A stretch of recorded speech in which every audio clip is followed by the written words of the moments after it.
네, 안녕하세요. 혹시 잘 들리시나요? 네, 잘 들립니다. 아, 네. 제가 오늘 발제를 맡은 이창수라고 합니다. 네, 지금 나가게 돼 있어요. 네. 이창수 선생님이 제일 먼저고, 안녕하세요. 네, 네, 안녕하세요. 저는 갑자기 진행을 맡은 서울시 도시재생지원센터장 백혜영입니다. 아, 네, 네. 네, 안녕하세요. 반갑습니다. 네, 네, 반갑습니다. 네. 제일 먼저가 이창수 선생님이시고요. 네, 네. 네.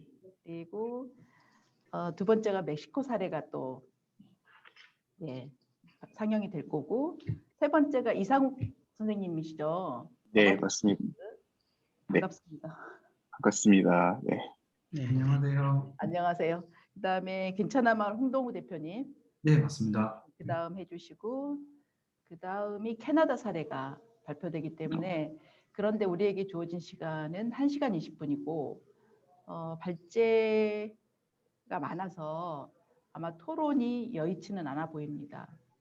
그래서 4시부터 정각에 바로 시작하도록 하겠습니다. 세션, 초대 세션. 이창수 선생님하고 네. 여기 있는 걸 다 다운받은 거라? 발제자들끼리 인사는 따로 안 하셨다든지. 안녕하세요. 네, 안녕하세요. 네, 네. 그럼 제가 화면 공유 띄워서 하면 되나요? 이게 저희 세션, 저희 세션이잖아요, 지금. 네. 네, 네. 초대 세션. 네. 세션에서 자료 한국 아이콘 그러면 아마도 실무자께서 4시 5분에 시작하라고 했거든요. 네, 네. 그냥 4시부터 할까요? 4시 5분쯤 할까요? 실무자랑 좀 확인 좀 해보고 실무자 들어오실 네. 거거든요. 확인해보고 시작하도록 하겠습니다. 좀 이따가. 제가 확인을 해볼게요. 대신에 그 선생님. 이상욱 선생님이랑 홍동호 선생님도 그 발제 자료를 화면에 띄우시고 하실 거죠? 네네. 맞습니다. 네. 고정시켜드리면 될까요, 이번에? 일단 제목이 제가 저희 오픈을 여기에 나와 있는 제목이 공인들이 먼저 제가 발표할 제목이 어떻게 돼 있나요? 거기에는? 안산 에너지 자립 안산 시민 발전조합 운영 사례. 그렇겠죠. 그런데 여기 페이퍼에는 네. 에너지 자립 안산 시민 햇빛 발전 조합이라고만 나와 있습니다. 네. 여기 시민 참여 이제 에너지 협동조합 운영 사례 이렇게 제가 그렇죠. 올려놨는데. 네네네. 그래 되겠죠? 네, 잠시만요. 안녕하세요. 네. 네, 안녕하세요. 저희 지금 운영사무국인데요. 센터장님. 그 4시 5분부터 시작을 하실 거잖아요. 예. 네네. 그 지금 이미 다 얘기하시는 것들이 이 방에 세션이 열려 있어서 오픈되어 있거든요. 그래서 네. 진행을 하시는 순서는 지금 센터장님께서 얘기를 하시면 되고 지금 네. 운영사무국에서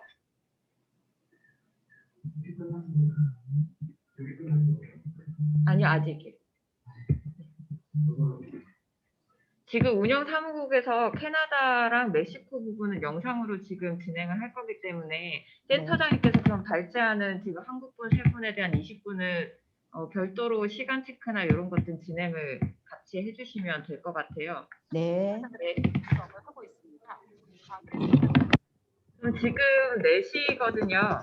네. 네네. 같이 지금 준비하고 진행을 해주시면 되겠습니다. 4시 5분에 할까요? 네네. 4시 5분부터 시작해주시면 됩니다. 네. 저희가 받은 드라이브는 캐나다 저희 마이크를 꺼주시면 제가 일단 그거는 선생님을 드릴게요.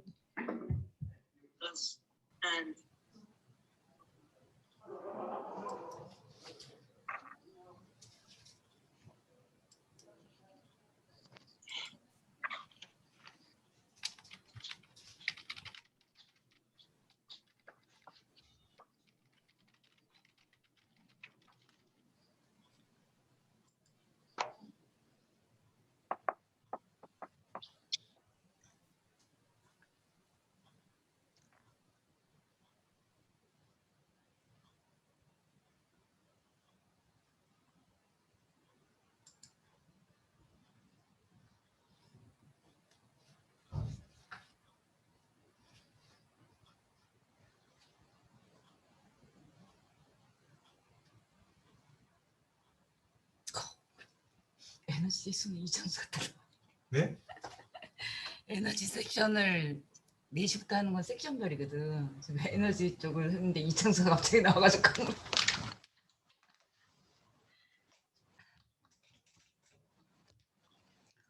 얼굴을 갑자기 들이대셔가지고 깜짝 놀랐네. 세션은 어떻게 들어가요? 미리 신청.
한 4시 5분인데요.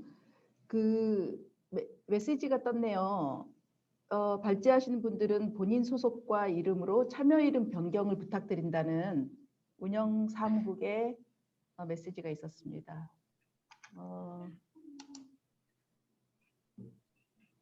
네, 다 되신 것 같고요. 예, 네, 되셨습니다.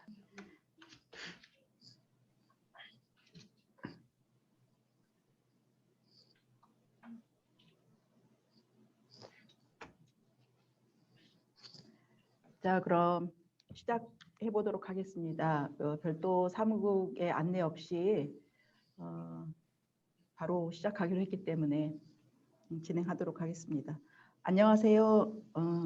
이번 주제별 세션의 진행을 맡은 저는 서울도시재생지원센터 센터장 백혜영입니다. 오늘은 P4G 시민사회 포럼이 종일 진행 중에 있고 그 프로그램 중 하나로 주제별 세션이 4시부터 5시 20분까지 진행하게 됩니다. 주제별 세션은 포용적인 녹색 경제로의 회복을 위한 현장 파트너십 사례인데요. 이 세션은 P4G 5개 주제 분야를 중심으로 코로나 이후 녹색 경제로의 회복을 위한 사회적 및 환경적 가치 실현, 비즈니스 사례 현황과 확산 방안을 모색해보고 포용적인 P4G 파트너십 사례로 제안하기 위해서 이 프로그램이 진행되게 되었습니다. 먼저 우리 그 주제별 세션이 주제가 3가지 주제로 진행되는데 하나가 농업 및 물, 두 번째가 에너지 및 도시, 세 번째가 순환 경제로 이루어지는데 그 중에 우리는 에너지 및 도시라는 주제로 토론을 진행하게 됩니다. 함께 해주신 모든 분들께 감사드리고 먼저 이창수 선생님부터 인사 좀 드릴까요? 네, 안녕하세요. 안산시민햇빛발전협동조합 상임이사 이창수입니다. 저는 전국시민발전협동조합 연합회 회장도 맡고 있습니다. 네, 반갑습니다. 네, 다음 이상욱 대표님. 네, 안녕하세요. 어반 하이브리드 대표 이상욱입니다. 네, 반갑습니다. 네, 다음은 홍동우 대표님.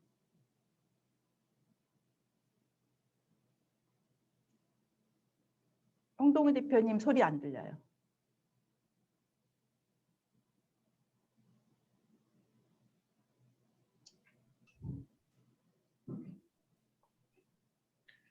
음소거를 제거하셔야 됩니다.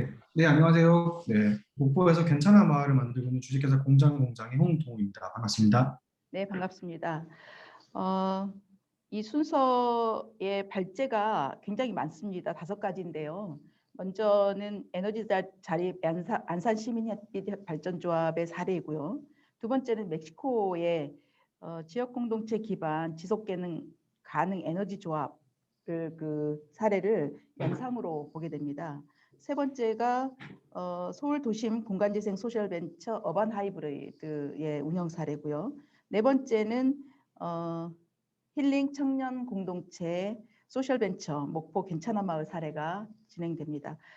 그 다음에 이제 캐나다 지역문화 사회적 경제 공동체 연계 쓰레기 매립장 공원 운영 사례가 발표가 되는데요. 주어진 시간이 1시간 20분 중에서 5가지 사례를 발표를 하기 때문에 아마 종합 토론할 시간은 그다지 굉장히 제약적이라고 보여지는데 좀 속도를 내보겠습니다. 먼저 안산의 이창수 이사장님께서 에너지 자립 안산 시민 햇빛발전 조합의 운영 사례를 4시 10분부터 4시 30분까지 20분 동안 발표해 주시기 바랍니다. 네.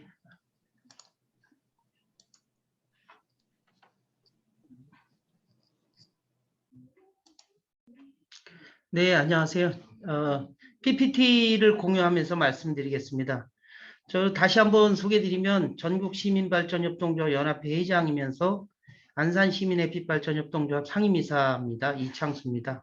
오늘 주제는 시민 참여형 에너지 협동조합인 안산 시민햇빛발전 협동조합의 운영 사례와 거버넌스에 대해서 좀 어떻게 운영하고 있는지, 거버넌스를 하고 있는지 이런 걸 발표하려고 하고 있습니다.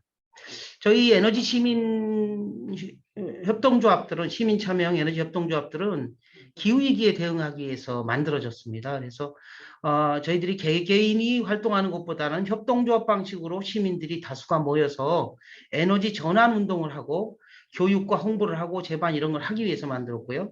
그런 의미에서 본다면 지금이야말로 기후위기로 인해서 인류 멸종을 얘기하는 그런 시기라 굉장히 더 열심히 활동을 하면서 시민들과 공감하고 함께 나가야 되는 시기가 아닌가 생각을 합니다.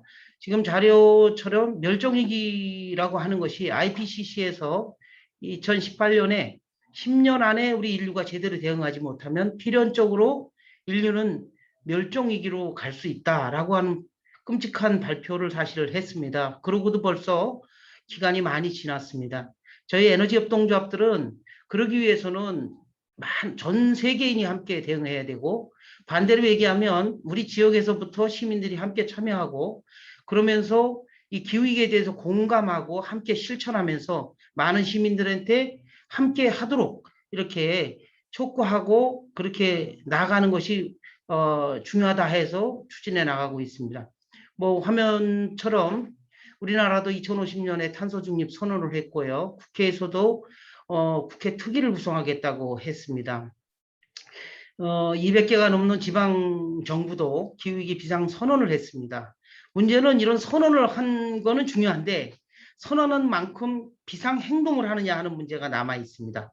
그래서 이런 부분에 대해서 우리 에너지 협동조합들은 정부나 국회나 지방정부 또 그다음에 시민사회 모두에서 기후위기에 비상하게 대응할 것을 요구하면서 앞서서 실천해 나간다고 볼 수 있습니다.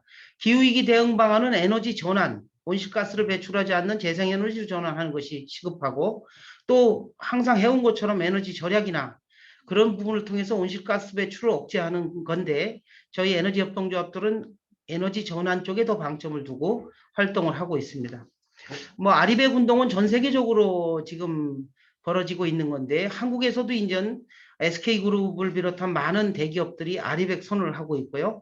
나중에 제가 말씀드리겠습니다. 시민 참여, 시민들도 개인 아리백 운동을 지금 이제 선언하고 실천에 들어가고 있습니다. 이제 이런 것들이고요. 그래서 또 세계적으로는 70여 개국이 탄소 중립을 선언했습니다.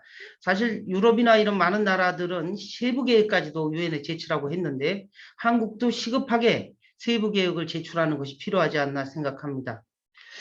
세계적으로 재생에너지는 이미 화석 에너지보다 전기 에너지를 생산하는 데 있어서 발전 단가가 훨씬 더 싸졌다는 그런 단계로 접어들었다는 겁니다. 그래서 영국과 미국 정부가 발표한 1000kg죠. 1메가와트당 균등화 발전 단가가 이렇게 더 내려간 상황이다. 이건 나라마다 좀 다릅니다. 가격 정책 때문에. 그러나 세계적으로 보면 이미 태양광과 풍력이 석탄이나 원전보다 더 싼 상태로 도달했다. 이렇게 볼 수 있겠습니다. 바로 안산시민햇빛발전 협동조합에 대해 소개를 드리겠습니다. 안산시민햇빛발전 협동조합은 아까 말씀드린 대로 온실가스 감축을 위한 재생에너지 확대 보급, 또 기후변화 대응에 대한 시민 참여 공헌 확대, 에너지 취약계층에 대한 지원, 사회공헌 활동, 또 사회적 기업화를 통한 일자리 창출, 그 외에도 이제 많은 의미들이 있습니다. 이런 걸 목적으로 해서 2012년에 만들었고요. 협동조합과 주식회사 차이는 뭐 다 아시는 것처럼 협동조합은 사람 중심의 기업 조직이고 주식회사는 자본 중심의 기업 조직이라는 거고, 협동조합은 민주적이고 투명하게 운영하고 많은 시민이 이익을 배분해 갖는 그런 형태로 할 수 있습니다. 저희 조합은 2012년에 출범을 해서 2013년부터 발전소를 짓기 시작했습니다. 1호 발전소가 121명의 시민들이 참여해서 2013년 5월 달에 만들어졌습니다. 현재 저희 조합은 발전소와 2800kW 정도의 용량을 갖고 있고 발전소 수는 25개가 있습니다. 조합원은 1150명 정도의 조합원이 참여하고 있습니다. 저희 조합의 사업은 발전소를 지어서 재생에너지로 인한 전기를 생산하는 것도 있고, 뭐 환경이라든가 기후위기에 대한 홍보, 교육 활동도 하고요.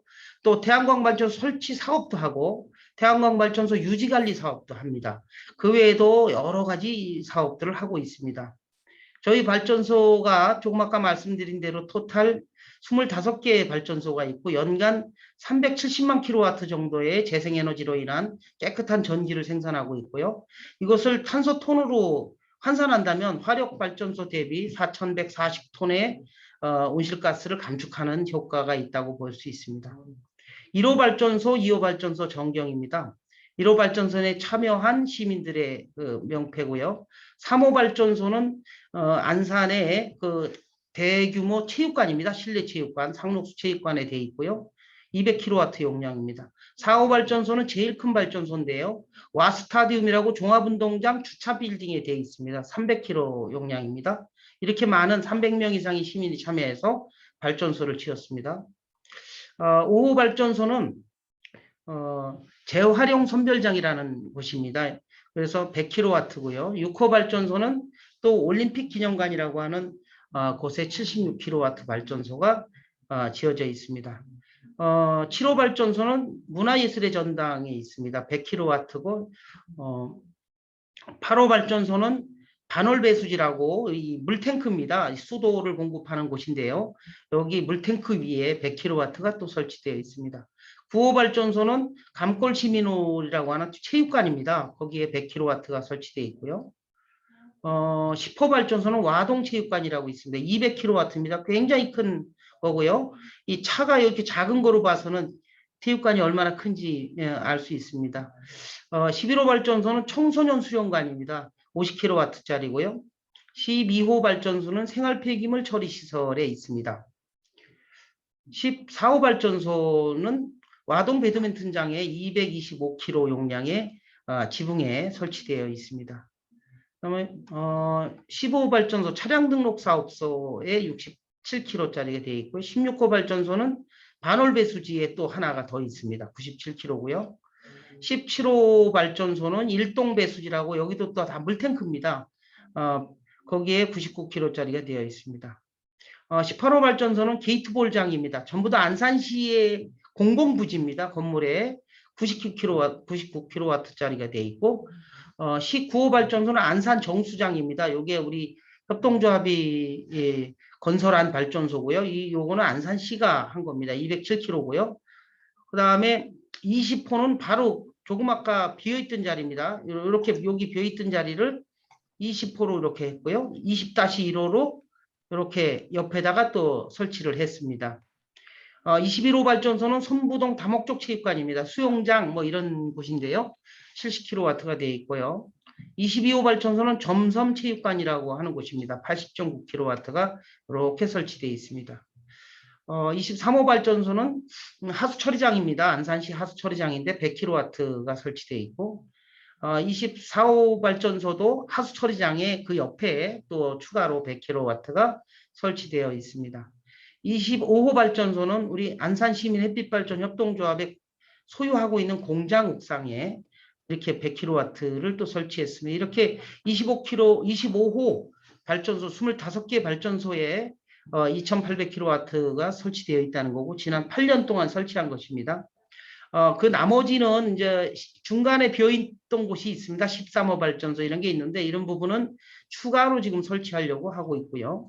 그 다음에 안산의 시화호 북측 수변 자전거 도로에도 이렇게 1256km 정도 올해 MOU를 맺고 올해 설치할 겁니다. 이 자전거 도로하고 요 벽면에 경사면이죠. 이런 데 설치를 하려고 하고 있습니다.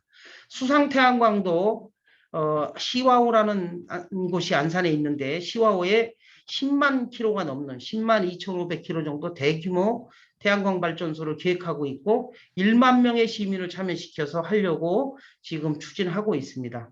이런 식으로 참여하려고 하고 있고요. 저희 발전소 현황은 그렇고요.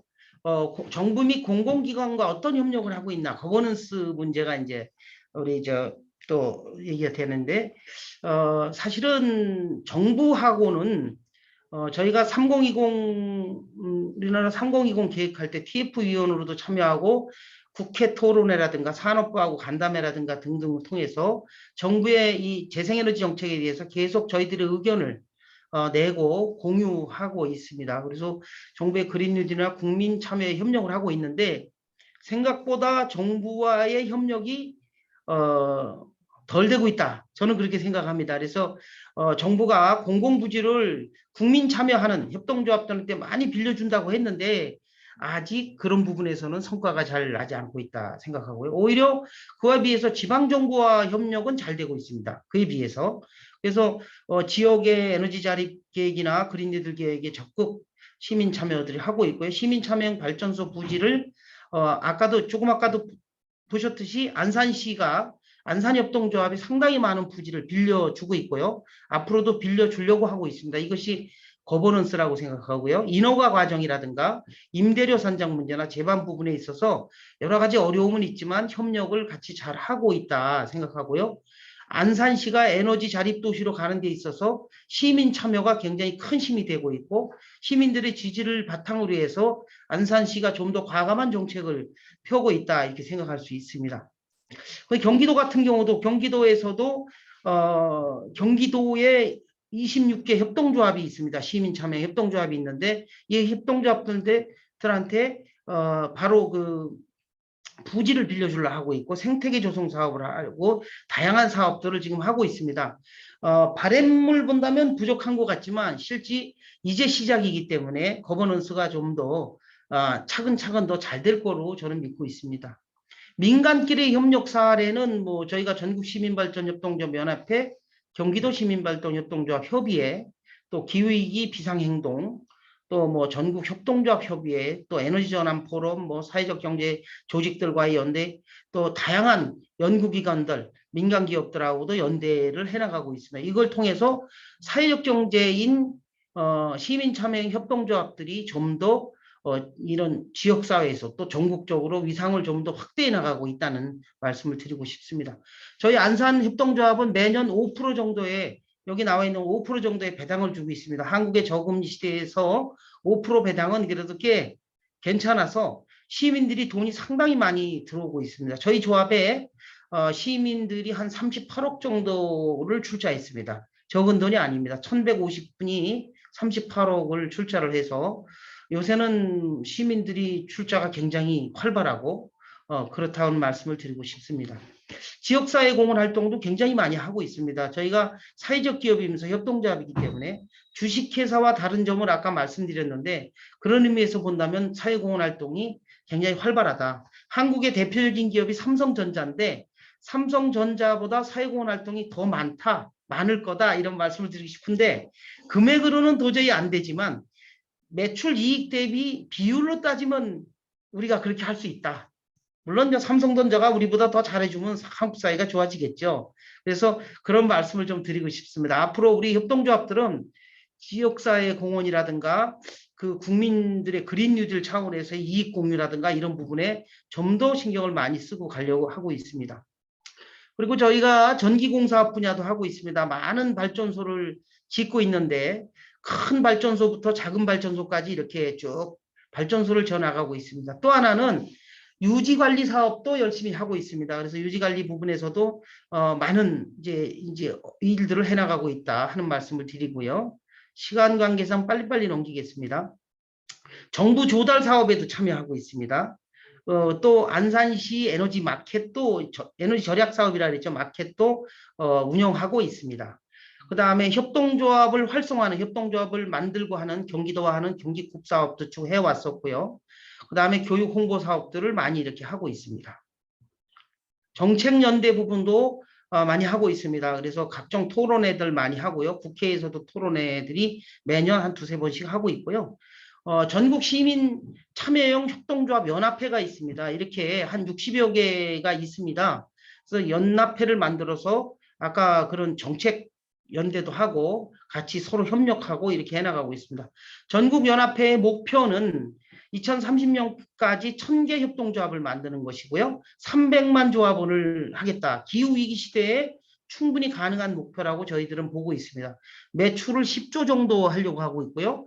공익적 조직으로서의 위상을 확립하고 다양한 사업으로 전기 생산, 판매, 프로슈머에 해당되죠. 그 다음에 건설 유지관리 등 여러 가지 사업들을 앞으로 해 나가려고 하고 있습니다. 그래서 저희들이 이런 사업을 통해서 이 자본주의 경제가 여러 가지 모순이 있지 않습니까? 부익부, 빈익빈, 특히 재벌 경제로의 부의 편중과 일자리가 갈수록 없어지는데 사회적 경제 조직들이 활성화됨으로 해서 오히려 일자리도 더 많이 창출하고 이익도 좀 고르게 나누어서 가질 수 있도록 하고 특히 기후위기에 대응하는 바로 에너지 이 전환 운동을 앞장서서 해 나가고자 하고 정부가 추진하려고 하는 그린 뉴딜이라는 부분에서도 충실하게 부합되는 그런 조직 형태이고 활동이라고 생각합니다. 이런 의미에서 전국의 300개 시민참여협동조합, 700개 마을협동조합들이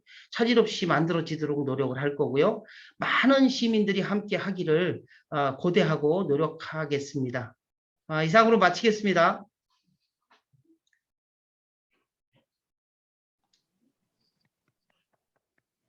네, 이창수 이사장님 수고하셨습니다.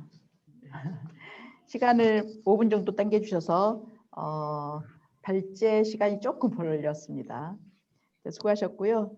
다음은 그 지역 공동체 기반 지속 가능 에너지 조합인데요. 이 멕시코 사례입니다. 이것을 약 5분 정도 영상으로 보시겠습니다. In order to contribute and join the efforts towards the Sustainable Development Goals of the 2030 Agenda, the Lucis Project was born.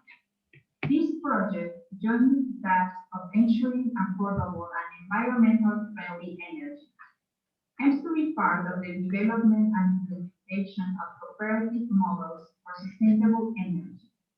The actors involved in making this project possible are the German Agency for International Cooperation and the German Confederation of Cooperatives, both of which finance the project. And the Laboratory of Economic and Social Innovation, LINES, which is responsible for the implementation of the actions and joins the INAES of the government of Mexico with its participation. The project has a methodology developed by LINES that takes into account territorial and participatory dynamics, as well as the training and accompaniment of associative exercises that work according to cooperative principles and values. Our work extends throughout the country and is present in 6 different territories.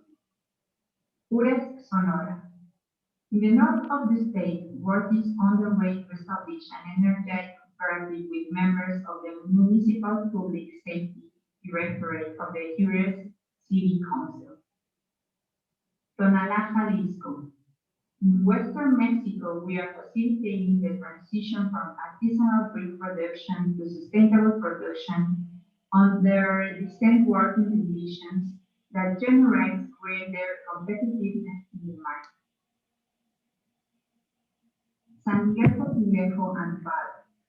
In Mexico City, we are working with a group of ejidatarios to develop a sustainable energy model with social participation in a photovoltaic project. Cuetzalan, Puebla.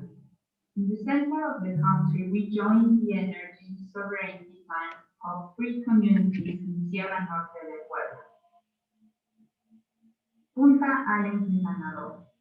In southeastern Mexico, a community committee was formed to operate and manage all actions related to electricity that benefit the community. In addition, we are working with groups, initiatives, and cooperatives in each of these areas to develop strategies and proposals for funding and fundraising. Our efforts are focused on creating collaborative linkages with various stakeholders in the community, and creating necessary training materials that will allow replication of these experiences in other areas. In the Lucis project, we believe that international collaboration is strengthened in engagement with territories and communities by focusing on people's lives and care for the environment. Through multi-stakeholder participation with social innovation process. Thank you very much, and I am Narazón online.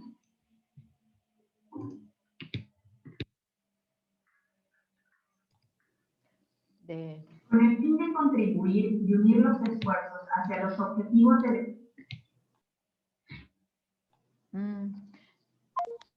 멕시코 사례는 여러 가지가 그 지역마다 다양한 방식으로 진행되고 있는 프로그램들이 좀 다양하네요. 에너지도 있고 공동체도 있고 5분 동안 멕시코 사례를 봤고요. 다음은 이상욱 어반 하이브리드 대표님께서 발제를 좀 해주시겠습니다. 주제는 서울 도심 공간재생 소셜벤처 공간재생에 대한 것이네요. 운영 사례를 중심으로 말씀해 주실 것 같습니다.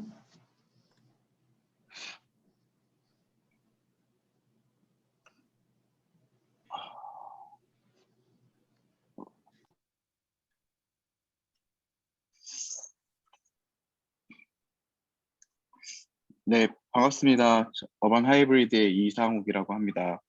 저는 오늘 이렇게 환경적인 부분에서 앞으로 그리고 도시를 만들어가는 측면에서 어떤 지속 가능성들을 어떻게 확보할 것인가에 대한 내용들에 대해서 좀 의뢰를 받고 저희가 지금까지 서울의 창신동이라는 지역을 중심으로 해서 지역의 지속 가능성들을 어떻게 바라보고 어떻게 저희가 지금까지 비즈니스를 이어왔는지를 좀 말씀드리려고 합니다.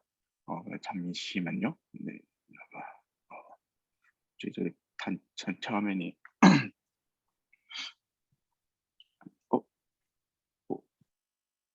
네, 됐습니다. 그래서 오늘 제가 말씀드리고 싶은 주제는 지속 가능성을 담보하는 지역개발 전략이라는 내용으로 좀 말씀을 드리고자 합니다. 저희 회사는 지난 2013년도에 설립이 되어서 지금까지 약 횟수로 9년 정도 동안의 사업을 진행을 해왔고, 저희가 생각하는 지속 가능성의 가장 큰 중요한 부분들은 환경적 지속 가능성이나 사회적 지속 가능성도 있지만, 그것보다도 지역 경제의 지속 가능성들을 어떻게 확보할 것인가에 대한 관점들을 좀 더 관심 있게 지켜봤고, 그걸 어떻게 이뤄낼 수 있을 것인가에 대해서 좀 더 많이 연구하고 활동을 지속해 왔습니다. 그래서 저희가 잡고 있는 미션은 보통 사람들이 잘 사는 도시를 만든다라는 것들을 목표로 해서 여러 가지에 대한 전략적인 방법들을 도입하고 있고, 그 과정에서는 부동산적인 측면에서의 구조개발 구조나 개발 금융들을 어떻게 만들어 나갈 것인가에 대한 이슈, 그다음에 그다음에 사용자들의 수입이나 그런 성경들에 맞는 적정한 공간들을 어떻게 계속 공급할 것이냐, 또한 지속적인 지역 경제 가치들을 어떻게 혁신할 것인가에 대한 3가지의 전략들을 가지고 움직이고 있습니다. 그중에서 저희가 지금 창신동 지역에서 주로 사업이 진행되고 있는 거는 어떻게 보면은 패션 봉제 산업이라는 것들을 중심으로 해서 이 지역들이 오랫동안 가지고 왔을 때 지역 산업을 어떻게 새로운 형태들로 계속해서 발전시킬 수 있을 것인가에 대한 것들에 대한 이슈였던 거고요. 저희가 바라봤었던 그 관점들을 저희가 지금 약 9년 동안의 시간 동안 어떻게 그 비즈니스의 발전 단계들이 이루어져 왔고, 단계별로 목표들이 어떻게 설정되어 왔는지를 중심으로 좀 더 말씀드리고자 합니다. 먼저 이렇게 창신동이란 지역에 대해서 좀 더 말씀을 먼저 드려볼게요. 창신동 혹은 저희가 속해 있는 동대문 패션 상권이라는 시장은 단순하게 그냥 어느 그냥 동네 하나의 문제만은 아니라 어떻게 보면 산업의 밸류체인 혹은 산업의 생태계 안에 일부분에 속해 있는 그런 형태들을 띠고 있습니다.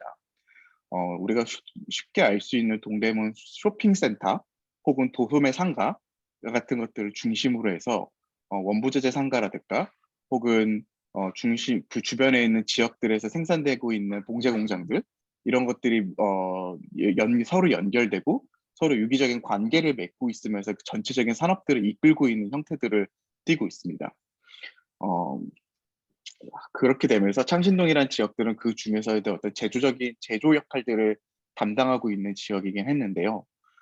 하지만 그런 환경들이 과거의 80년대, 90년대하고는 다르게 산업 환경들이 계속해서 바뀌고 있고, 또한 그 패션 산업이 갖고 있는 그 가치 사슬, 글로벌 가치 체인들이 굉장하게 빠른 속도로 변화하게 되면서 새로운 위기를 맞고 있는 상황들이 있었습니다.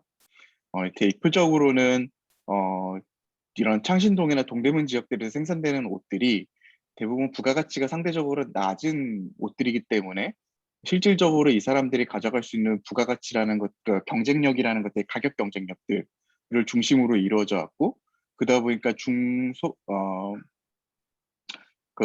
그러다 보니까는 어떻게 보면 중저가의 옷들을 중심적으로 생산을 해야 하다 보니까 새로운 판로들이나 새로운 물건들을 생산하기에 좀 어려움을 겪고 있는 부분들이 있었던 부분들이 있었고, 또 한편으로는 우리가 소비하고 있는 옷들의 패턴들이 더 이상 이거 동대문 시장이나 이렇게 해서 상승되는 옷들보다는 글로벌 SPA 브랜드들, 유니클로나 H&M, 자라와 같은 글로벌 SPA 브랜드들을 중심으로 하는 그런 저가 시장들의 새로운 형성들이 나타나면서 소비층들이 계속해서 빠져나가는 모습들도 있고, 또한 이런 생산 지역들이 중국이라든가 동남아 이런 지역들로 계속 인건비가 저렴한 지역들로 빠져나가면서 새로운 그 지역이 갖고 있는 산업 구조들이 굉장히 위기를 맞게 되는 모습들이 있었습니다. 하지만 한편으로는 동대문이라는 지역들이 어떻게 보면은 원부자재의 조달, 그 다음에 생산, 그 다음에 판매, 이런 모든 밸류 체인들이 한 지역에서 빠르게 이루어질 수 있는 부분들이 있었고, 거기에다가 최근에 젊은 친구들을 중심으로 해서 해외 경험들도 많아지고, 또한 그러면서 자신들의 브랜드를 만들고 싶어하는 욕구라든가 그런 능력치라든가 이런 것들이 빠르게 올라가면서 그런 새로운 친구들을 중심으로 해서 어떻게 이 산업 구조들을 재편할 수 있을 것인가에 대한 기회 요소도 분명히 같이 있었던 부분들이 있었고, 저희는 그런 부분에 조금 더 집중을 하면서 지역 기반 산업들을 어떻게 재포지셔닝을 할 수 있을 것인가에 대한 관점을 가지고 그 사업들이나 혹은 활동의 방향들을 새롭게 만들어 왔습니다. 그렇게 만들어 온 것들이 저희가 창신아이트라는 공간들을 통해서 지난 2013년부터 활동을 해오게 되었습니다. 저희가 시작해왔던 2013년도, 14년도, 15년도 요때 이제 본격적인 활동들을 시작하면서 만들어 왔었던 형태들은 어떻게 보면은 그런 새로운 능력치들이나 경험치들 혹은 그 어떤 발전 방향들을 새롭게 만들고 있는 그런 패션 디자인들을 중심으로 해서 이 친구들이 지역에 있는 새로운 패션 봉제 제작자들과 어떻게 협업하고 결합하면서 새로운 일감들을 만들어낼 수 있을 것인가에 대한 관점에서 진행이 됐었던 거고, 그런 것들을 저희는 일종의 하나의 코워킹 오피스 형태의 코워킹 디자인 스튜디오를 만들어서 그 안에서 두 가지 이종의 제작자와 디자이너들이 서로 협업할 수 있는 공간과 그렇게 될 수 있도록 매칭될 수 있게 하는 서비스들을 제공하는 방식들로 진행이 되어 왔습니다. 그렇게 해서 이 과정에서 신진 디자이너들이 갖고 있는 그런 창의적 아이디어들은 있지만 그것들을 어떻게 실현시켜야 될지에 대한 노하우들이나 이런 것들이 부족한 것들을 제작자분들이 채워주기도 하고, 또 한편으로서는 제작자 입장에서는 본인들이 가지고 있는 기술들을 새로운 방식들로 어떻게 활용해 볼 수 있을지에 대한 아이디어들을 얻거나 혹은 새로운 영역으로서 확장들을 할 수 있는 기회들을 얻어가면서 서로가 좀 더 윈윈할 수 있는 구조들을 만들어갈 수 있는 것들이 지난 14년, 15년서부터 저희가 시도해 왔었던 코워킹 디자인 스튜디오의 성과라고 생각을 해왔고요. 저희가 이런 것들을 바탕으로 해서 이런 공간들을 조금 더 확장시키고 좀 더 이것들을 좀 더 빠르게 확장시킬 수 있는 형태로서의 새로운 공간들이나 서비스들을 지속적으로 확장해 오면서 그런 것들을 샘플 제작 공간이나 스튜디오, 그다음에 레지던스의 형식으로 또 발전시켜 나가면서 지속적으로 사업을 확장시켜 왔습니다. 그런 경험들을 토대로 해서 그럼 이것들을 좀 더 이 안에 새로운 그룹들이 어쨌든 저희가 그렇게 되면서 디자이너라는 새로운 그룹들이 지역에는 없다가 새로운 그룹들이 지역으로 계속해서 들어오게 됐었고, 그런 것들을 어떻게 좀 더 확장시키면서 발전시켜 나갈 것인가에 대한 관점들을 넓혀 나가면서 2018년서부터들은 이런 것들을 좀 더 지역 개발의 관점에서 관리의 관점에서 넓히는 방식으로 해서의 사업 모델과 개발 모델들을 좀 더 만들게 되었고, 그 과정에서는 단순하게 그런 코워킹 오피스 형태의 스튜디오만 있는 것들이 아니라 새로운 비즈니스를 창출할 수 있는 스타트업들이라든가, 또한 그 사람들이 거주할 수 있는 주거 환경이라든가, 또한 그렇게 해서 만들어진 제품들이 판매되고 전시될 수 있는 쇼룸이나 판매 공간들, 또한 그런 사람들이 계속해서 소비할 그 사람들에 맞춰 소비할 수 있는 다양한 라이프 스타일 공간이라든가 리테일 공간들을 확보할 수 있는 방안들로 만들어 나가는 것들을 목표로 사업을 진행하고 되었고요. 그렇게 되면서 여러 가지 공간들도 확대되고 그 다양한 유형들의 공간들을 지속적으로 제공하는 걸 통해서 어떻게 보면 이 새로운 영향력들이나 새로운 부가가치를 창출하는 데 기여할 수 있는 디자이너들의 성장을 할 수 있는 환경으로서의 새로운 서비스들과 공간들을 계속해서 만들어 나가는 것들을 목표로 해왔습니다. 그렇게 해서 만들어진 것들이 어떤 기존과는 다른 형태들의 뭐 리테일 공간들이 좀 더 만나게 되는 부분들, 좀 더 그리고 발전된 형식으로서의 디자인 스튜디오 이런 것들을 제공하는 형태들을 만들어지고, 그런 것들을 통해서 또 새로운 크리에이터들이 영역들이 지역으로 들어와서 협업할 수 있는 구조들을 만들어 나가는 계기들을 만들게 되었습니다. 그 한편에서 네, 이상욱 대표님, 예, 혹시 PT가 지금 다른 페이지로 넘어가고 있나요? 예, 예. 아, 우리 전체 화면에는 첫 페이지 이상 넘어가지 않고 있거든요. 아, 그러신가요? 예. 잠시만요. 잠시만요. 그래서 저는 서론을 얘기하고 계신 줄 아, 알고 네네네네네네. 언제쯤 우리는 PT를 볼 수 아, 네. 있을까? 지금 죄송합니다. 몇 페이지 넘어가셨을까요? 저희가 지금 제가 16페이지 정도에 있는데 다시 한번. 어떡하죠? 그러면 그러시군요. 16페이지부터 시작할게요. 네, 그냥 공유만 죄송합니다. 해주시기 바랍니다. 네, 죄송합니다.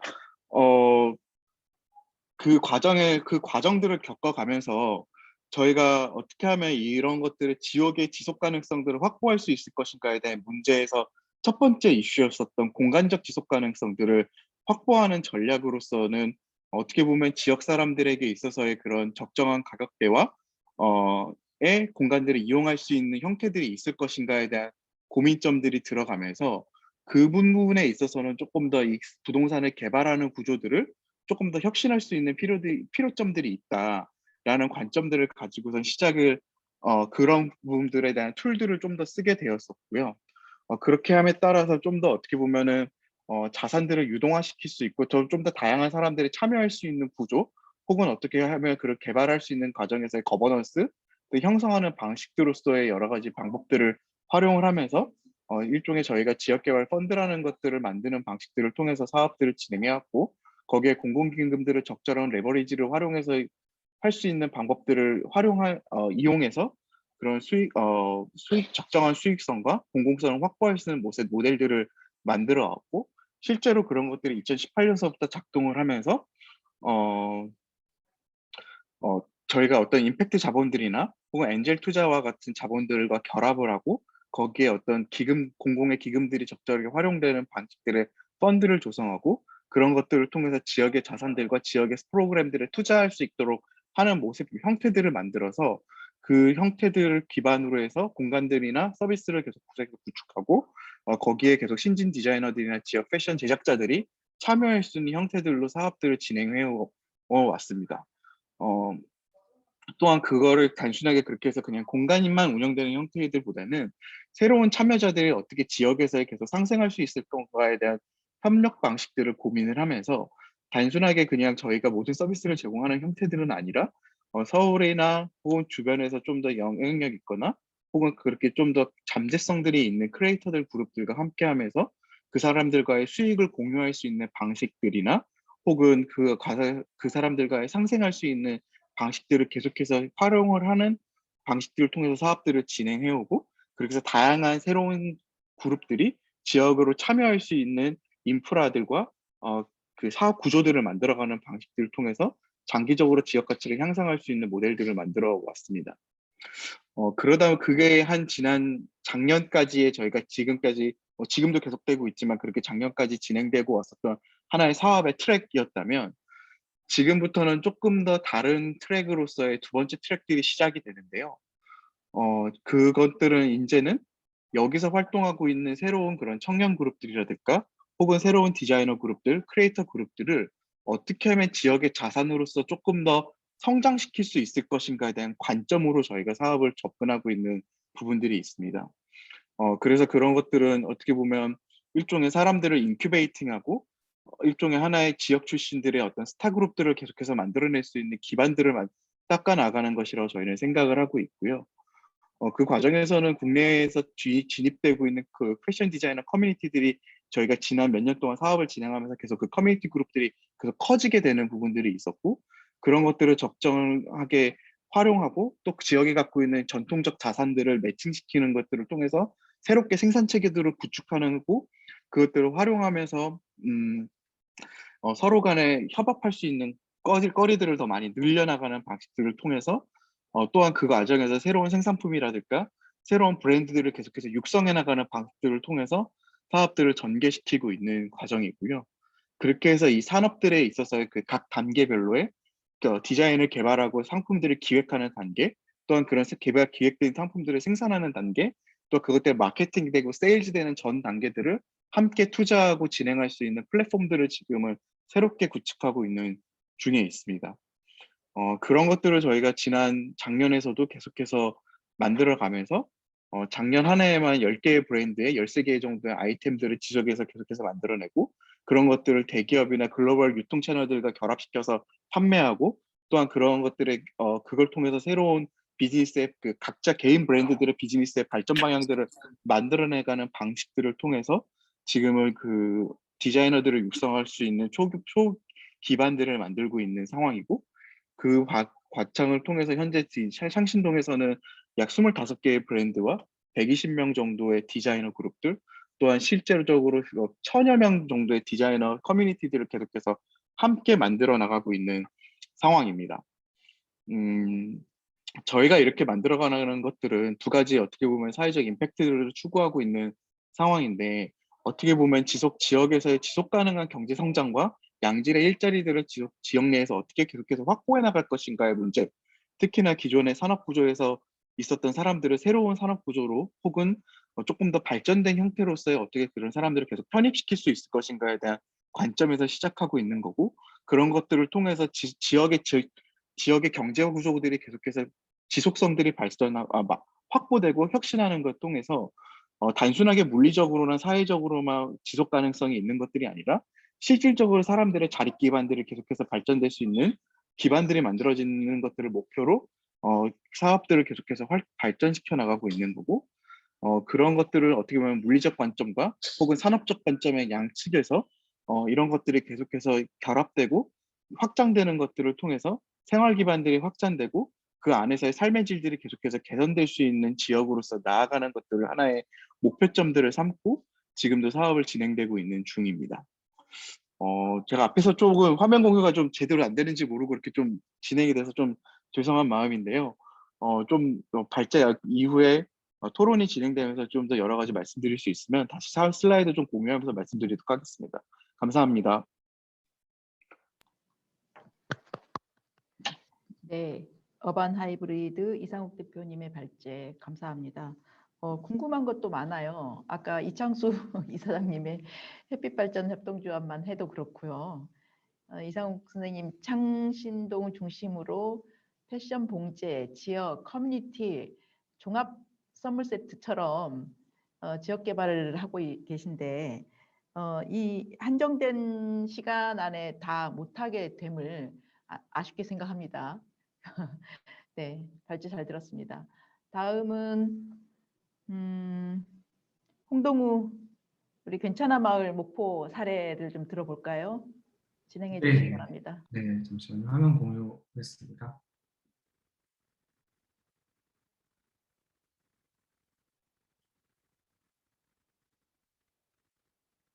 네, 제 화면 보이실까요? 네, 알겠습니다. 발표 시작하겠습니다. 네, 안녕하세요. 네, 여기는 목포입니다. 저는 목포에서 괜찮아 마을을 만들어가는 주식회사 공장의 홍동우입니다.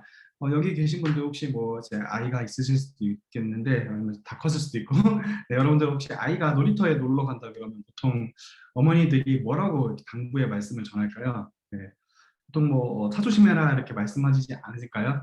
서울에 계신 저희 어머니는 지금도 네, 이제 30대 후반에 달하는 아들의 전화를 끊을 때마다 운전 조심해라라고 이야기를 하십니다. 자, 근데 여기 한번 보세요. 현재 대한민국에선 교통사고로 죽는 청년보다 자살로 죽는 20대 청년들이 5배가 많습니다. 네, 30대가 되면 좀 나아질 줄 알았더니 오늘 또 교통사고에 7배가 넘는 친구들이 자살로 생을 마감하고 있다고 하네요. 세상에 교통사고 사망자를 줄이기 위한 많은 간접자본들이 있습니다. 안전벨트를 만드는 회사가 있고 도로 표지판을 만들고 도로에 아스팔트를 그렇게 부수고 다시 놓고 반복하죠. 심지어 금융회사는 자동차 보험, 운전자 보험까지 만들어서 교통사고에 대비하게 합니다. 하지만 그보다 5배, 7배의 죽음을 만들어내고 있는 우리 마음의 건강을 위해서는 그 누구도 길을 다시 깔아주거나 마음의 안전벨트를 만들어주고 있지 않죠. 그래서 저는 사업을 한 사람으로서 이 문제가 한번 제가 접근해봐야 할 문제라고 생각을 했어요. 이 문제를 풀어봐야겠다고 생각을 했던 거죠. 어떻게 우리가 이제 청년을 위한 마음의 안전벨트를 만들 수 있을까 고민을 하면서 전 힌트를 다른 수치에서 찾을 수 있었습니다. 우리나라는 지금 세계에서 가장 낮은 출산율을 보이고 있어요. 혹자는 이제 출산의 욕구를 억누르는 것이 바로 생존의 욕구라고 이야기하시는 분도 있고요. 우리가 살아남기 위해서는 지금 아이를 낳을 수 없다고 이제 우리가 판단한다라는 거죠. 어쩌면 무엇이 우리에게 이렇게 생존의 욕구를 느끼게 할까라는 생각을 안 할 수가 없는데 저는 그 근원이 극심한 도시화에 있다라고 생각을 해요. 1제곱킬로미터에 16,000명의 사람들이 모여 살아야 하는 서울에 어쩌면 대다수의 청년들은 살아가야 하는 삶을 강요받고 있고요. 저만 해도 아파트에서 태어났고 살면서 10번의 이사를 하면서 살았습니다. 회사 그만두면 고향 내려가서 살아야겠다라고 말하시는 아버지 얘기가 사실 우리 세대에는 판타지 소설, 판타지 영화 같은 얘기인 거죠. 우리 세대는 서울에서 태어나서 서울에서 살아갈 수밖에 없게 이제 설계가 되어 있어요. 제가 이거는 서울에서 살아갈 때 생활비인데요. 네, 한번 보시는 것처럼 이제는 우리가 직장을 떠나서 또는 직업을 떠나서 살아갈 수 없는 그런 세대가 된 것 같아요. 우리는 불합리한 일이 있어도 목소리 낼 수 없고 부당한 일이 있어도 참고 살아야 하는 세대인 거죠.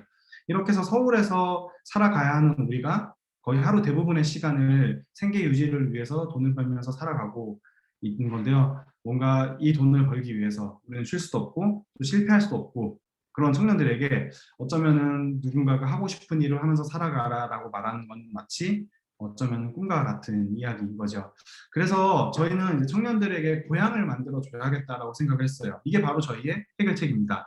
안전벨트를 만들어 준다라는 것은 청년들에게 마음의 고향이 있으면 좋겠다. 정말 갈 데가 없고 내가 인생의 끝 궁지에 몰렸다 하더라도 그래도 모든 걸 포기하고 인생을 포기하는 것이 아니라 내 서울에서의 삶을 포기하고 내려갈 수 있는 그런 고향이 있으면 좋겠다라고 생각을 했어요.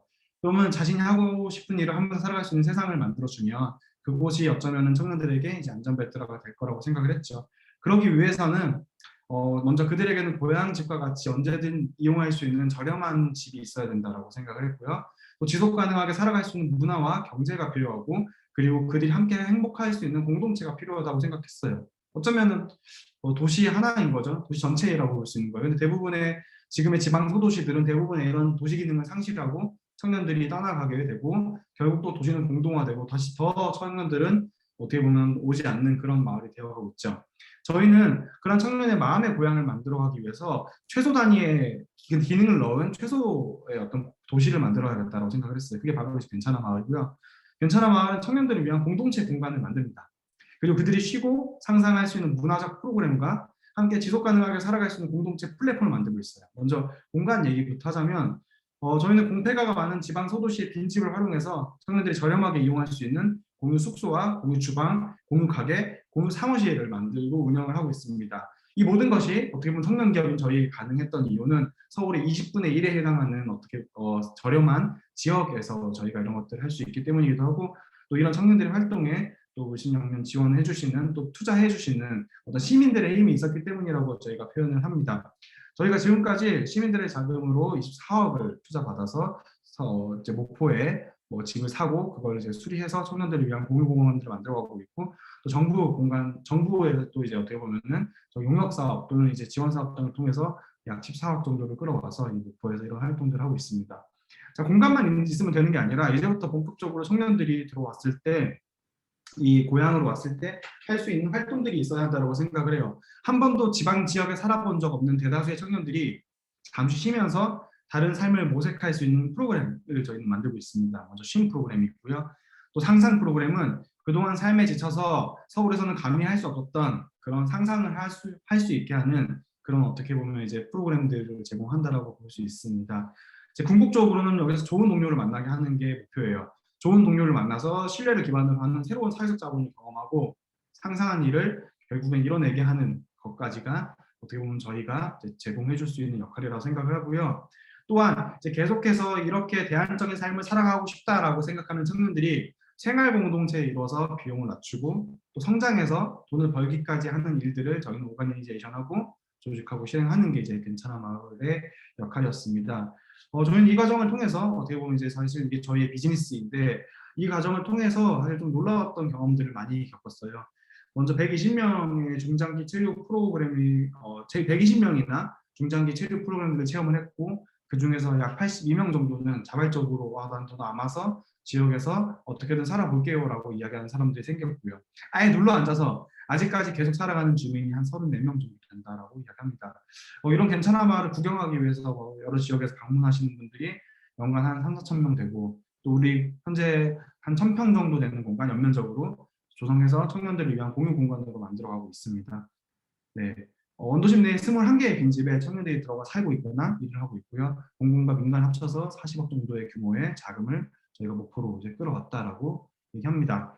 뭐 한국의 공영 방송을 넘어서서 타임지나 BBC 같은 곳에 저희 사례를 찾을 수 있는 게 사실 어떻게 보면은 굉장히 뿌듯한 일이었고 저희가 이걸 처음 만들면서 찾아봤던 많은 외국 사례들이 있었지만 어쩌면 또 한국 청년들은 또 한국 청년들 나름대로의 니즈가 있어서 사실 외국 사례를 벤치마킹하기가 좀 어려웠어요. 뭐 인도의 오르빌, 영국의 뭐 핀드원 아니면 뭐 일본의 카미야마나 뭐 아니면 아마초 섬사레나 이런 것들이 있었는데 이곳에서 청년들은 누군가는 채식을 하지만 누군가는 환경을 생각하지만 또 누군가는 고기를 먹고 또 누군가는 또 맥도날드 딜리버리를 시켜 먹기도 하고 쓱배송을 시켜서 또 생활을 하기도 하고 이런 어떻게 보면 다양한 니즈들이 공존하고 그런 다양성들을 존중하는 것이 어쩌면 우리의 유일한 가치다라고 이야기를 합니다. 사실상 저희는 지금 제가 오늘 이제 이렇게 환경에 관련된 또 지구와 환경에 관련된 이런 발제에 이제 참여했을 때 사실 저는 다시 한번 물었어요. 저희 정말 초대 형식이 맞는지. 왜냐하면 괜찮아 마을 사례가 환경과 무슨 관련이 있지라는 얘기를 생각을 했었거든요. 근데 막상 생각을 해보니까 좀 놀라운 일이 있더라고요. 이제 지금부터 이제 얘기하는 부분들인데요. 생각보다 지금 청년들을 대하는 어떤 기성세대의 사고방식에 대해서 이런 생각을 해보시면 어떨까라는 이야기를 할 수 있을 것 같아요. 무엇보다 앞서 말한 돈 그리고 뭐 외부의 관심 이런 것도 좋지만 이렇게 무엇보다 역량이 있고 꿈이 있고 하지만 잠시 지쳐서 정체되어 있던 청년들이 지역에 모여서 이렇게 새로운 세계를 만들어간다는 게 가장 큰 성과였고요. 자, 그러면 이렇게 목포에 모여서 살아가는 청년들이 도대체 어떤 상상을 하고 또 어떤 일들을 만들며 살아가고 있을까? 뭐 많은 일들이 있지만 지금부터 목포에 내려와서 6주간 지냈던 6주 동안 청년들이 상상했던 프로젝트들을 한번 보여드릴게요. 전혀 저희는 환경이나 지구에 관한 이야기는 한 적이 없었습니다. 먼저 하나의 프로젝트를 보여드릴게요. 목포 앞바다에는 1,000개가 넘는 섬이 있는데요. 어떤 친구는 논이 없는 섬에서 콩 농사를 많이 짓는다라는 이야기를 듣고 섬의 콩을 활용해서 목포의 전통 맷돌 방식으로 두유를 만들어서 전국으로 신선하게 배송하는 서비스를 기획한 친구들이 있었어요. 실제로 테스트를 했었는데 매우 맛있게 콩물 두유를 만들어서 저희가 이제 또 테스트도 하고 했었고요. 한 친구는요.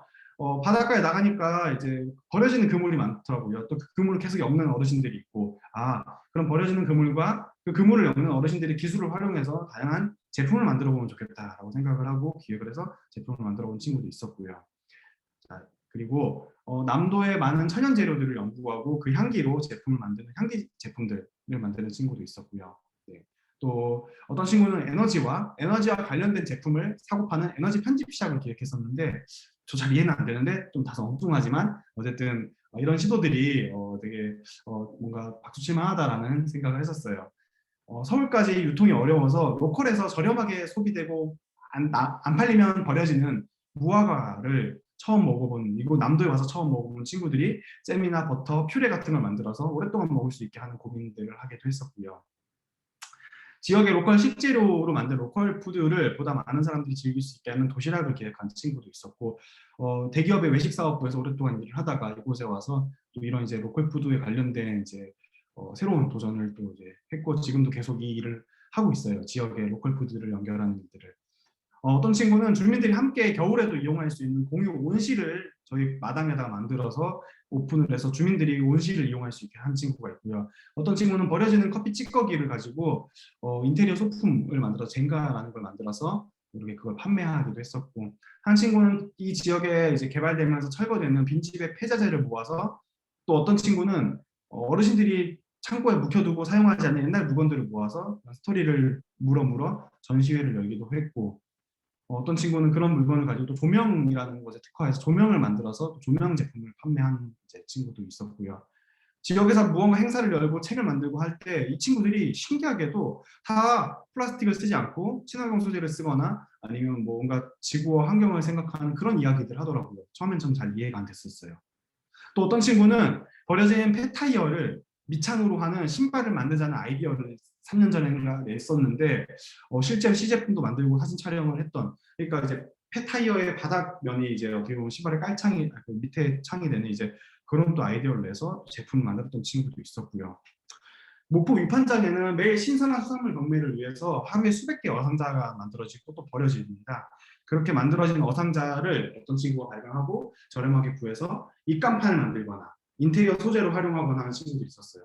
사실 저는 이게 너무나 신기하고 놀라운 일이었던 게, 저희가 의도하지 않았고 심지어 예상하지 못했던 결과였던 게, 이렇게 많은 친구들이 지속가능한 지구의 미래를 생각하고 친환경적인 기획들을 한다라는 게 굉장히 좀 놀라웠었죠. 저는 이게 바로 지금 MZ세대의 특성이라고 생각을 해요. 그들은 항상 정보를 공유하고 좋은 방향으로 변화하려고 노력을 하더라고요. 다만 그들은 지금 여유가 없을 뿐이고 서울에서 돈을 벌기 위해서, 살아가기 위해서 힘들 뿐인 거죠. 그들에게 만약 이렇게 지역에서처럼 시간과 여유를 주었을 때 그들은 끊임없이 지구를 좋은 방향으로 변화시키는데 기꺼이 그들의 재능과 열정을 사용하더라는 걸 발견했습니다. 어쩌면 지금까지 말씀드린 기획들은 이제 지금까지는 지속 가능성을 좀 담보하기가 어려워서 프로젝트성으로 끝난 게 대부분이고요. 대부분 실행하지 않고 보류하는 기획도 많이 있습니다. 하지만 이제 시간이 지났어요. 지금 벌써 이제 제가 내려온 지 4년째 되고 이제 괜찮아 말을 시작한 3년째 되어가고 있는데, 시간이 지나고 그 중에서 또 어떤 친구들은 그런 기획을 정말 자신의 사업으로 만들어가는 친구들이 있더라고요. 아까 목포 앞에 1000개의 섬이 있다고 했죠. 목포에 살면서 그런 섬들을 여행하고 잘 알려지지 않은 섬들의 자연과 사람에 대한 이야기를 책으로 만드는 친구들도 있고요. 1편은 가고도, 2편은 여서도였어요. 또 다음은 또 어떤 이제 알려지지 않은 섬에 가서 또 이런 책을 만들지 기대가 되고요. 영상 하나 보면서 넘어갈게요. 이건 목표.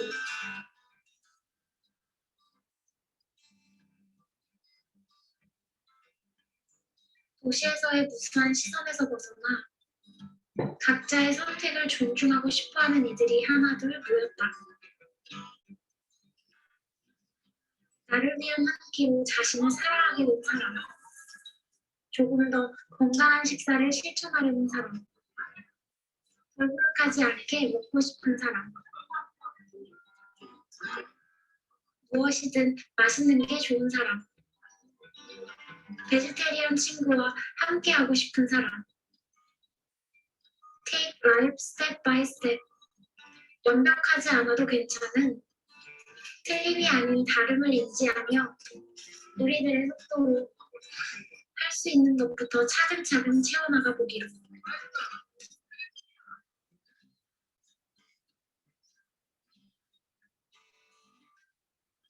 가볍게 비우고 충분히 채우는, 최소 한 끼. 채식을 하는 움직임이 있었어요. 근데 이 친구들의 특징은 그게 좋아 보이고 그게 멋있으면 같이 하는 성향인 거예요. 뭐 지구를 위해서라거나 뭐 환경을 위해서라기보다 음식이 맛있고 되게 좋아 보이는 거예요. 그러니까 따라하다 보니까 어느새 채식 식당을 차린 거죠. 주변에서 이제 일시적으로 채식을 즐길 수 있는 식당이 이 목포 지역에 없으니까 이 친구들이 4명이 돈 모아서 채식 식당을 열어서 지금까지 운영하고 있고, 인스타나 이런 데서 많이 알려지면서 많은 사람들이 찾아오는 그런 사랑받는 장소가 됐어요.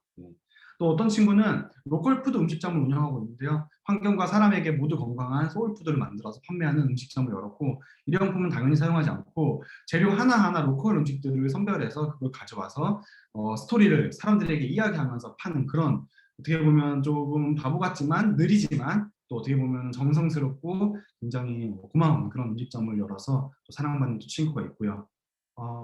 네, 이거는 넘어갈게요. 네. 청년들은 이제 바닷가 작은 소도시에 사는 거예요. 서울에 살던 친구들이.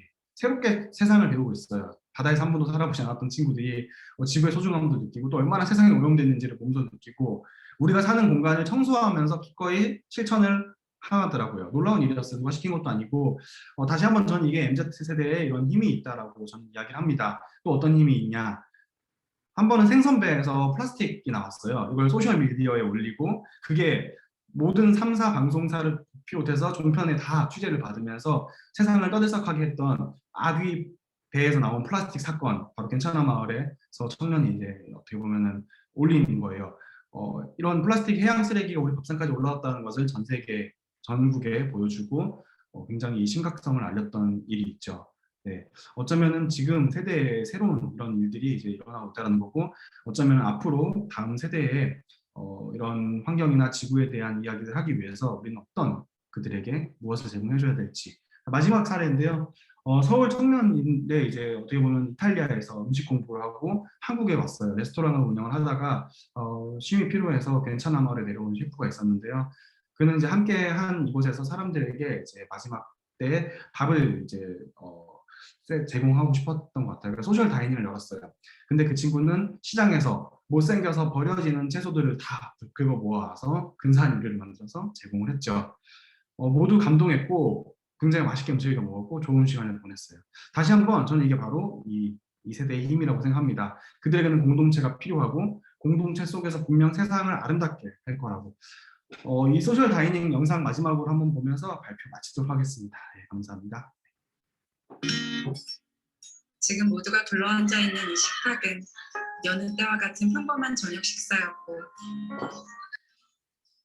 동시에 삼촌이 준비한 마지막 프로젝트였다. 삼촌은 이 요리가 만들어진 과정을 설명해 주었다. 못생겼다는 이유로 버려지는 야채들이 한 해에 250만 톤 정도 돼요. 그 이유는 조리하기 불편하다는 이유로 못생겼기 때문에, 그리고 못생겼기 때문에 맛도 없을 거라는 편견 때문에. 그래서 제가 자주 가는 야채집에서 못생겨서 버려지는 것들을 일부러 다 모아놨어요. 그래서 양이 좀 많지는 않지만 이런 식으로 제가 한번 밥을 한번 만들어 봤어요. 맛있게 드시고 많은 얘기 나누시고 즐겁게 시간 보내셨으면 좋겠습니다. 식사하세요.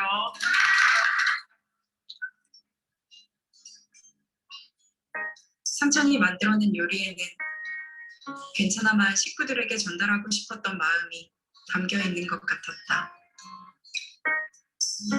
다들 여기 와서 괜찮다고 얘기하는데 나는 그렇게 생각 안 하거든요.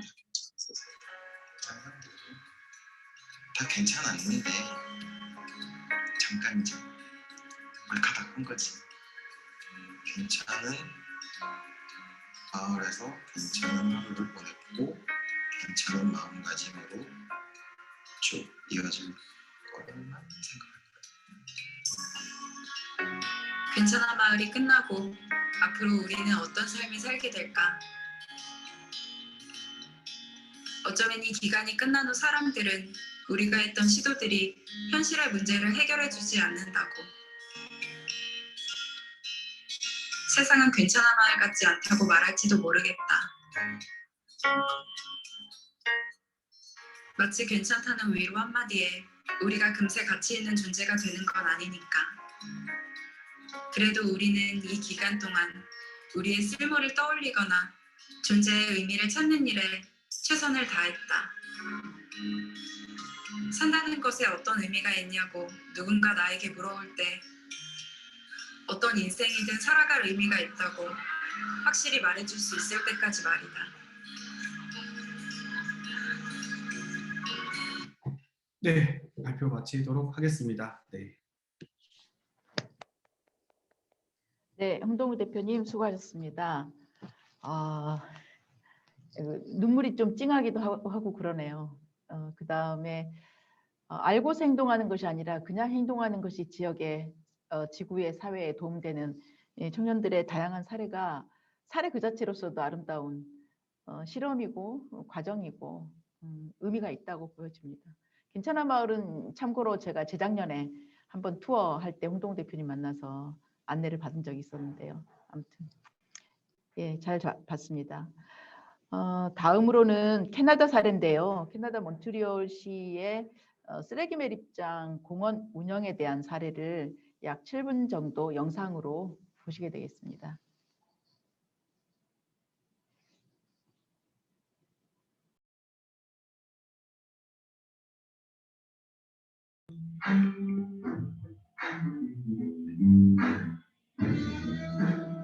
On se trouve ici sur le site de l'ancienne carrière Miron qui a débuté cette activité en 1925. La carrière Miron est reliée à la gare calcaire qui se trouve ici, une gare qu'on peut retrouver dans plusieurs bâtiments de la ville de Montréal. L'ancienne carrière Miron s'est transformée en site d'enfouissement des déchets à partir de 1968. Et au final, c'est 40 millions de tonnes de déchets qui ont été amenés ici sur le site d'enfouissement. Quand on est arrivé dans le quartier, effectivement, c'était le dépotoir à ciel ouvert dans la carrière Miron. Et donc, effectivement, c'était d'abord, ça sentait très mauvais, juste le dépotoir à ciel ouvert. Donc, il y avait vraiment de la poussière partout. Finalement, on a réussi à faire fermer cette carrière.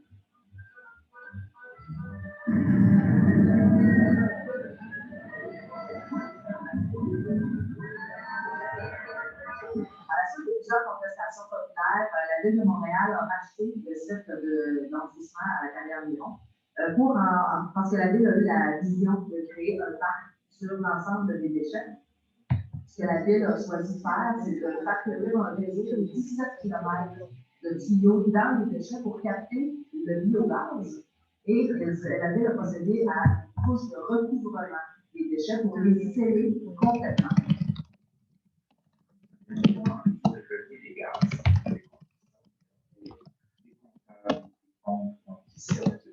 On ne peut pas en musique de temps, c'est-à-dire de réparer la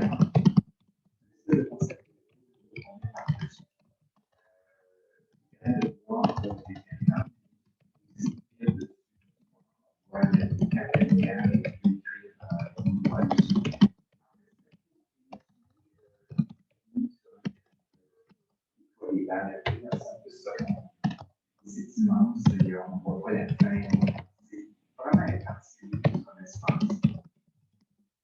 Après, le parc de l'État, c'est bientôt par les aménagements, mais il faut également l'habiter le parc.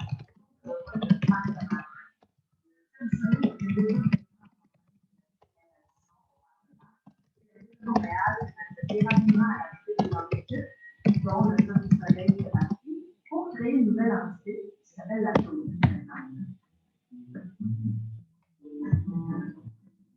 Montréal de proposer de prendre deux volets.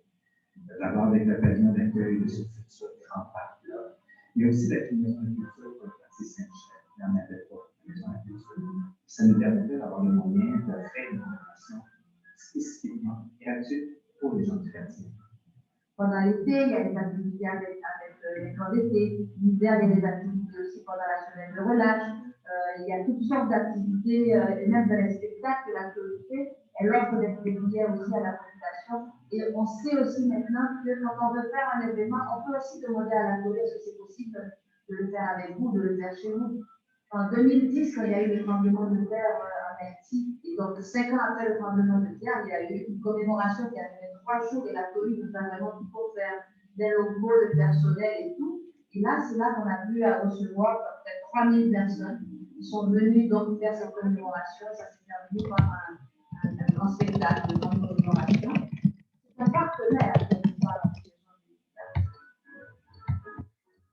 Saint-Michel, c'est un quartier dense, un quartier très diversifié en termes de différentes communautés, l'un des plus diversifiés à Montréal, et aussi l'un des plus défavorisés sur le plan socio-économique. Donc, il y a des défis importants et des gens qui ont plein de potentiel ici et la commune leur permet justement de mettre leur potentiel à profit d'un projet qui est utile socialement et qui contribue à la population.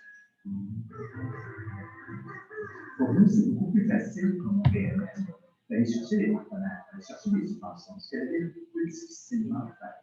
Alors nous, on va chercher, par exemple, pour un dollar que les données plus, on va chercher peut-être $1 en partenariat, en ligne service, en collaboration avec d'autres partenaires.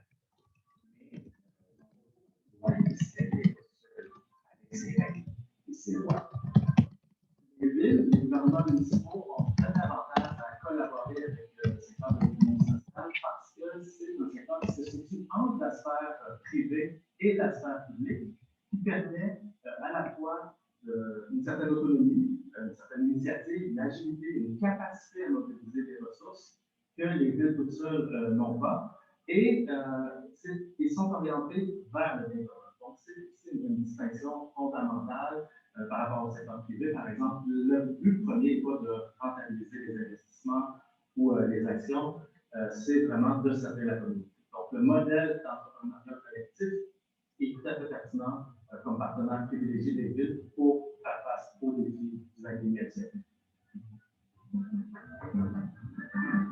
Quand le public vient à l'atelier, tout le personnel qui doit être des gens de Saint-Michel. Tous les jeunes qui sont là à l'accueil, qui travaillent à la billetterie, qui sont déplacés dans la salle et tout ça. Donc, et même qui supervisent aussi, qui coordonnent la logistique et tout dans la commune. C'est quand même les jeunes qui participent. C'est aussi un employeur important. La TOLU, c'est un exemple particulièrement intéressant parce qu'il combine différents entreprises. C'est à la fois un organisme de création et de diffusion culturelle spécialisé dans les arts visuels, qui est une caractéristique montréalaise, et aussi un organisme qui fait de l'éducation, de la sensibilisation environnementale, parce qu'on est la porte d'entrée d'un parc, et qui est impliqué très activement dans sa communauté, dans un quartier populaire de Montréal, en termes d'employabilité, d'implication de la communauté dans la mise en place de différentes activités. Donc, c'est vraiment trois volets importants qui desservent l'ensemble de la communauté du quartier, mais aussi l'ensemble de la ville de Montréal. La police est comme une arme dans le quartier, et les gens se tournent vers la police à toutes sortes de raisons. Je pense que c'est intéressant d'avoir là.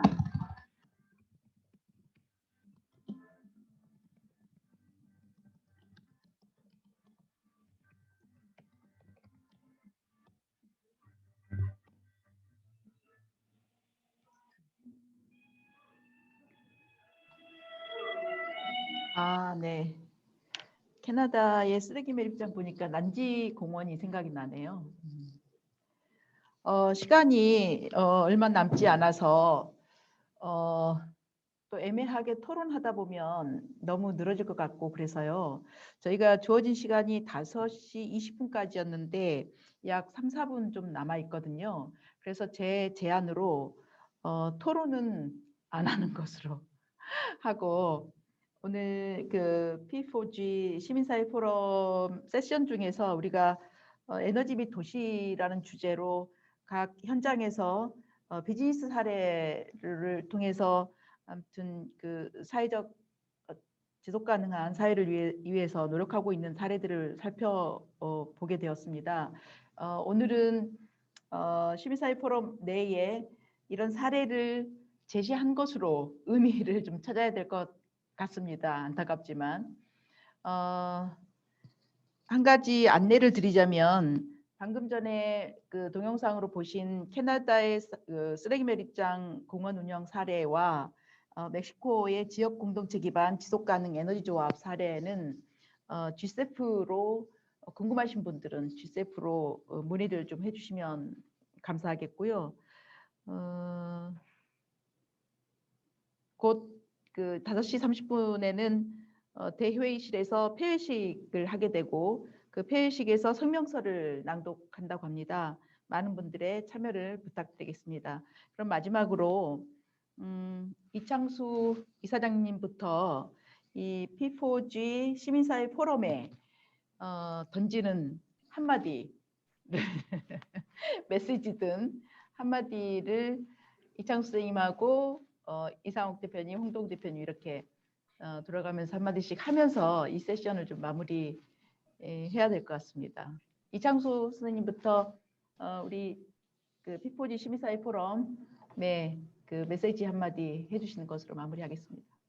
네, 우리 지속 가능한 사회, 함께하는 사회 이런 주제가 굉장히 중요한 시대라고 생각합니다.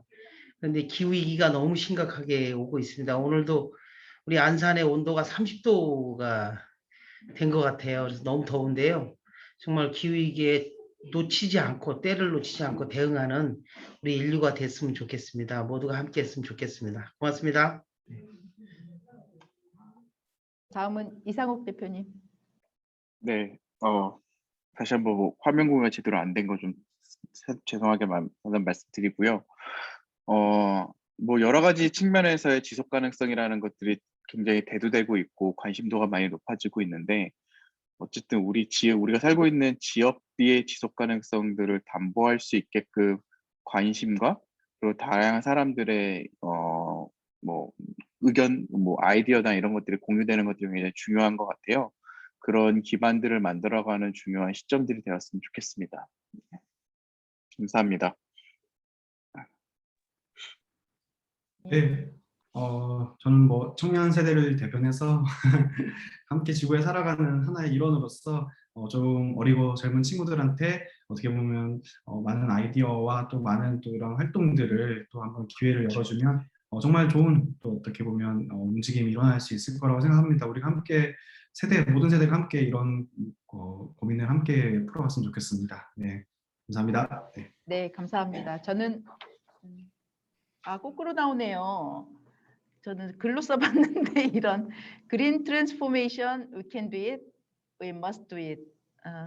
지속가능 사회를 위해서 애쓰는 우리 모든 분들께 감사드리고 특히나 오늘 하루 종일 애쓰신 주최 측 너무 애쓰셨습니다. 감사드리고요.